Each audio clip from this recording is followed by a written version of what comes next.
Hey everyone, Tony Winston here at Jazz Piano College. I'm going to talk a little bit about playing a ballad on solo piano or with a trio. Pretty much the same things are going to apply, so either way.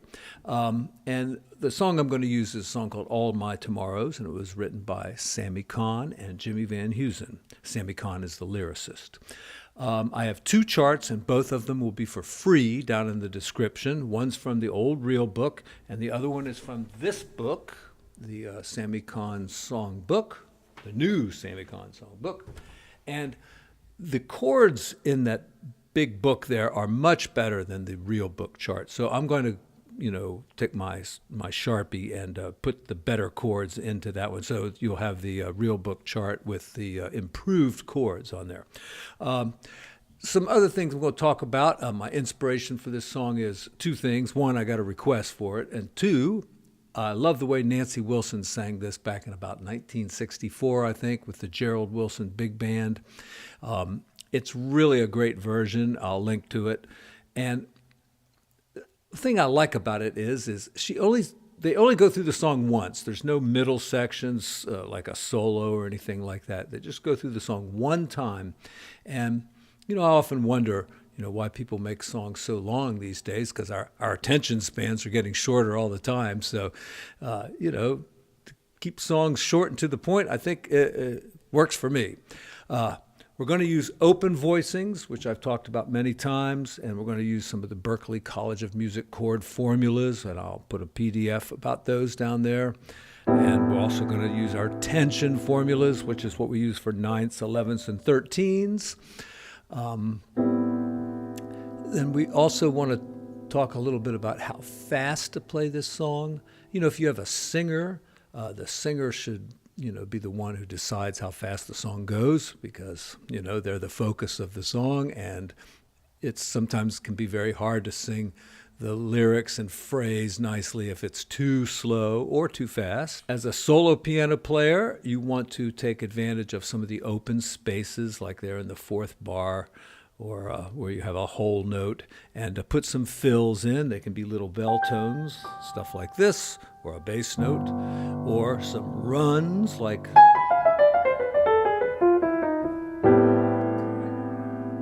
could use the diminished scale up there on the B flat diminished, which in this chart says B flat minor 7th, but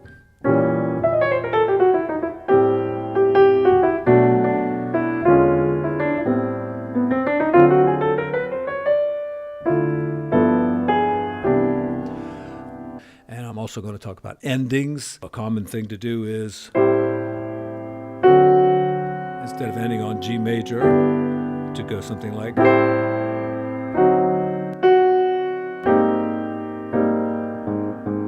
play a surprise chord, and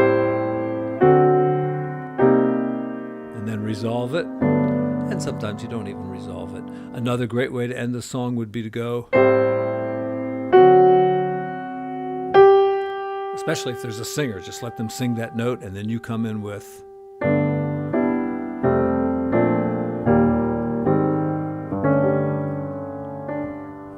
something like that, where you're going around the cycle of fifths with major 7th chords. So cycle of fifths: F, B flat, E flat, and then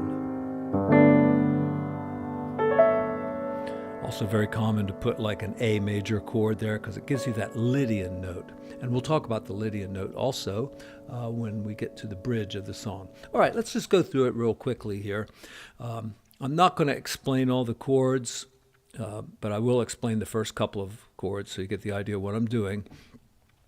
So we start off with A minor 7th. And the melody note here is a B, which is not part of the A minor 7th chord, though it could be. It's the 9th. Right? So what we want to do, a couple ways we can get a good chord voicing. We can use the Berklee College of Music chord formulas that give us a chord voicing if we have the root on top, or the 3rd on top, or the 5th on top, or the 7th on top, and we pick one that has something that's close to the note that we're looking for. So let's do the 3rd, and then just change the top note. Okay, that's one way. All right. Another way would be to look at the chord formulas for tensions, and those are 9ths, 11ths, and 13ths. And our formula there is 1, 7, 3, 7, 9. And it doesn't have the fifth, and we can leave the fifth out of most chords, especially dominant chords, because we want to add other stuff to the chord. Now, where are we going to play the chord? We're going to play it on the first beat and the third beat most of the time. Now, let's go through the song with the chords that are a little bit more authentic to the original version. So,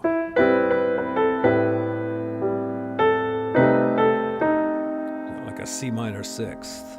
Then you could put the D7 in, and it would be on the third beat probably. So 1, 2, 1, 2, 3, 4, and 1, and 2, 3, 4. Okay, you don't have to do it that way, but it works.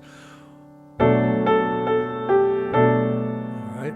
Now here I have B minor seventh with the seventh on top using the chord formula. But you can alter this a little bit. You could go maybe put that G in, because the original chord is a G major chord there. And then it's a diminished. All right. For improvising, a B flat minor seventh and an E flat seventh is a kind of a typical jazz thing to do there. But the real chord's got to be a diminished chord. And the diminished scale. All right. It sounded kind of weird there, but let me make it sound good.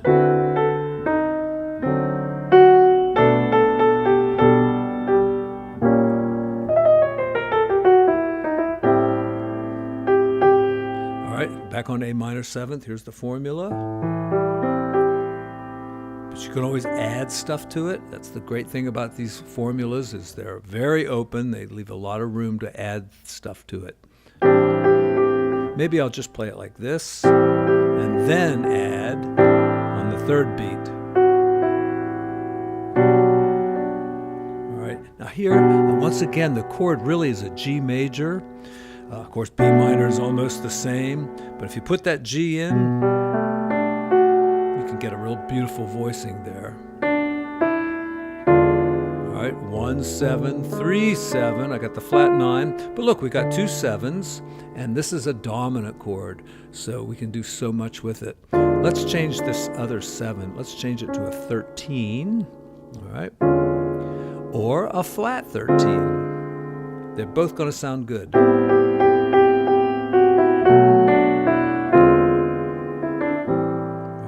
Or the regular 13.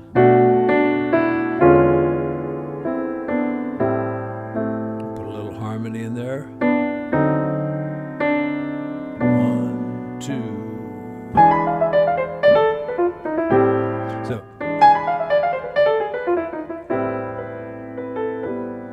All right, that comes right from Fantasy Impromptu. But you can do a lot of things there, 1, 2.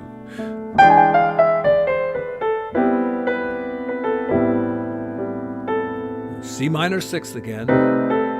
Could be an F7 also.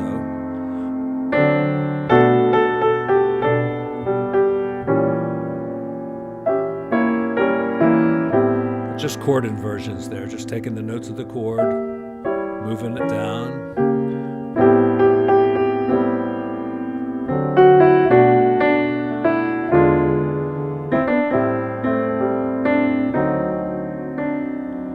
Here we have a whole note, second ending here. So 1, 2, 3, 4. Be a nice place to put in 4 chords. So let's do that. And let's start with D minor seventh, which, if you put a G under it, that's a G sus, but let's go. No, let's just keep it as a sus chord. It's like D minor seventh there, but with the G in the bass. Resolve it, move down to D minor, and this is like a 2-5-1 going to C. but with a tritone here. See, that could be a G7 chord, but the tritone makes it special. All right, now we're in the bridge. All right, and that note is sometimes called the Lydian note because it's like a G major scale. All right, some people think this is the scale, you know. And a lot of people will think this is a more natural major scale than the major scale we're used to, but that's another subject. So how could we voice this? Just like that. Chord voicing. It's the Berklee College of Music chord voicing like this, just made a little smaller. And then you could harmonize it. And just go to C minor here, right? Which is the same as F7. But Nancy Wilson does something so great here. She goes like, all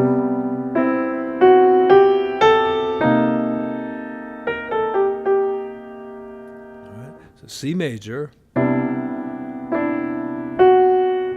and then goes up to that A there and holds it through a C minor 7th. So that gives you a C minor 13. All right? You don't get a chance to use that chord every day, so use it here. So C major. We have no melody on that first beat there, so just any chord is fine.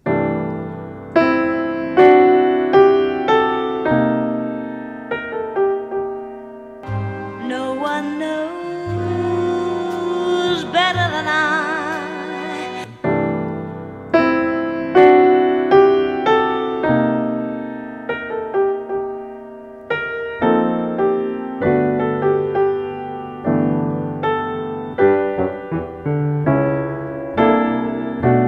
So when you have like the key of the song G, and you're going down here to a half diminished chord, a tritone away, that's a great place to walk the bass.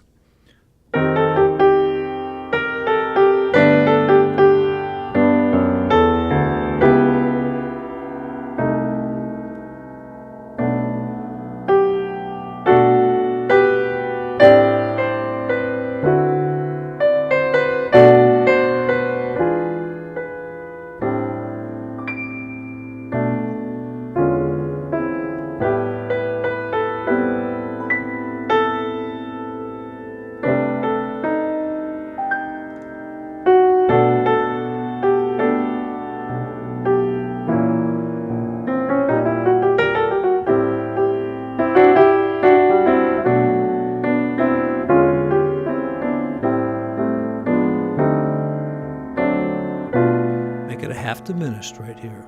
Got to be that way. You only need the A minor here. And then either A minor 7 flat 5 or C minor 6, which is really the same chord, same notes. Then D7.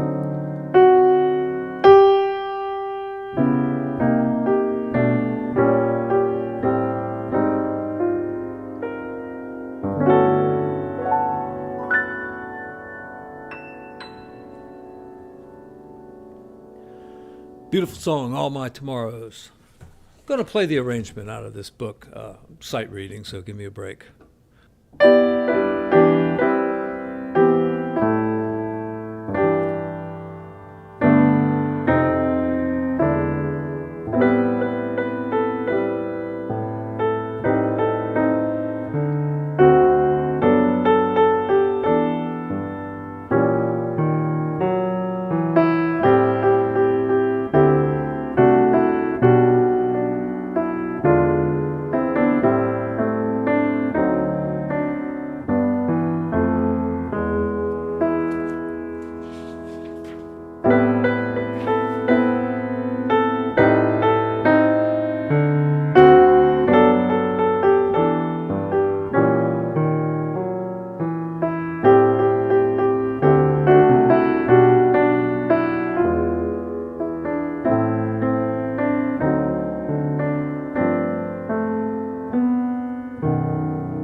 our second ending.